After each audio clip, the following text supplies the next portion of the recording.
भाभी, हमने मजबूरी में की है कोर्ट में शादी। अब तुम ही बताओ मैं क्या करता। कोई मेरी बात सुनने को तैयार नहीं, कोई समझना नहीं चाहता है मुझे। और ऊपर से एक के बाद एक social pressure, moralistic pressure, emotional pressure. दिमाग खराब हो गया था इन सब के बीच में मेरा। अब शीन को पीछे लगा दिया मेरे। भाई मैं नहीं करना चाहता हूं शादी शीन से, कोई जबरदस्ती है। मैं जितनी से शादी करना चाहता हूं।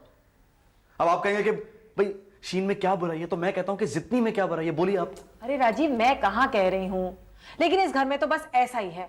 जब तक बाबूजी के हिसाब से चलो तो सब ठीक है, और जैसे ही ना चलो तो ऐसा हंगामा खड़ा करते हैं घर में जैसे कि किसी का मर्डर हो गया हो।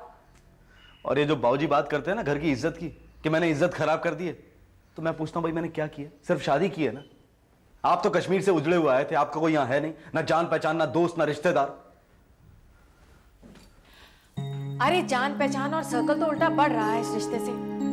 अब देश के जाने माने इंडस्ट्रियलिस्ट रामनाथ जी का दामाद बनना क्या छोटी बात है? बाबूजी को तो इस बात पे खुश होना चाहिए, लेकिन नहीं। अरे भाभी, आप बिलीव नहीं करेंगी, जब मैंने रामनाथ जी को बताया ना कि मैंने और जितनी ने कोर्ट मैरिज कर लिए, तो 1-2 मिनट के लिए तो बहुत हैरान हुए वो, लेकिन उसके बाद इतना ग्रेसफुली उन्होंने एक्सेप्ट किया ना, मैं आपको बता नहीं सकता हूं भाभी।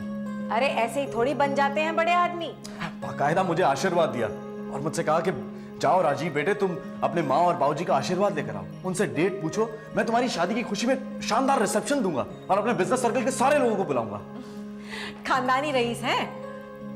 कितनी आसानी से एक्सेप्ट कर लिया उन्होंने भाभी, और आप हमारे घर में देखो इतना हंगामा खड़ा हुआ अपना। अरे भाई, कंपैरिजन कर ही कहाँ सकते हैं, कहाँ हम और कहाँ Ramnath ji. You are right भाभी, एब्सोल्युटली राइट। जितनी तुम्हें नहीं लगता तुमने जल्दबाजी की? कम ऑन पापा, कोर्ट मैरिज कोई क्रिमिनल ऑफेंस तो रही है।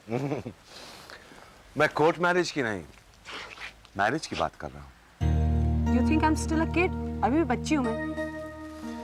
मेरे लिए तो तुम हमेशा बच्ची रहोगी। इसका मतलब मैं कभी भी शादी ना करूँ। लेकिन वो तो कर ली तुमने, तो अब उस मसले पर बहस कैसी? लेकिन क्या पापा, आपको राजीव पसंद नहीं है? क्यों नहीं पसंद होगा? अच्छा लड़का है, इंटेलिजेंट है, एम्बिशियस है, लेकिन जब किसी के साथ जिंदगी गुजारने का फैसला करो ना, तो बेहतर होता है कि तुम ऐसे किसी को चुनो जो अपने ही क्लास से हो। क्लास से हो? क्लास से मतलब जितनी अब जैसे तुम्हारा बैकग्राउंड है वैसा राजीव का तो नहीं ना।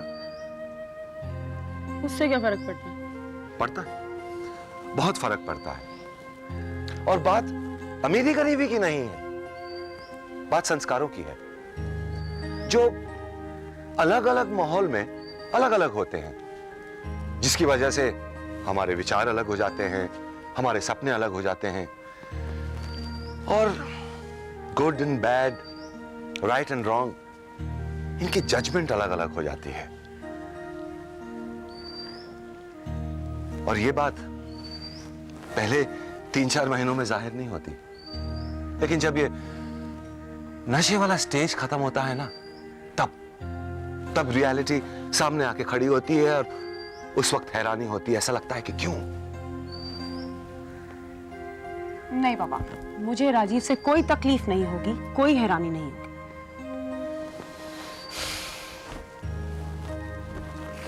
Let's hope so. आप खुश है ना? देख, मैं तेरी मां भी हूं, तेरा बाप भी हूं। तेरी खुशी में मेरी खुशी है,